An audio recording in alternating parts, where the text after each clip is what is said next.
வணக்கம் மக்களே. இன்றைக்கி முட்டை பாஸ்தா செய்ய போகிறோம்.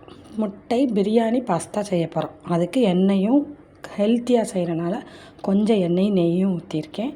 வாங்க.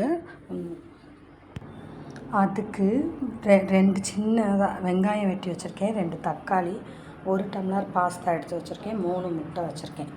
இங்கே எண்ணெய் காஞ்சிருச்சு. பிரிஞ்சி இலை, இது கிராம்பு, பட்டை இது போட்டு தாளிச்சுக்கணும். வெங்காயம் வதங்கினது தக்காளி போட்டிருக்கேன். அப்புறம் ஒரு ஜாரில் இஞ்சி வெள்ளைப்பூடு வத்தல் போட்டு மையாக அரைச்சி இதுக்கு மசாலா. தக்காளி இது நல்லா வதங்கிருச்சு. அரைச்சி வச்சதை ஊற்றுறேன். இதை நல்லா வதக்கியாச்சு. இப்போ மல்லிச்செடி புதினா இருந்தால் போடணும், எங்கள்கிட்ட இல்லை, போடலை.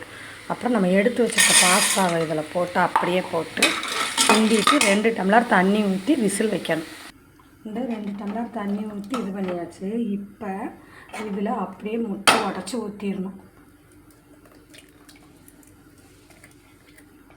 இப்படி ஊற்றி வச்சுட்டு மூடி 2 விசில். வாங்க குக்கரை திறந்து பார்ப்போம். வச்சு லேசாக இப்படி கிண்டிட்டு அப்பா வருது.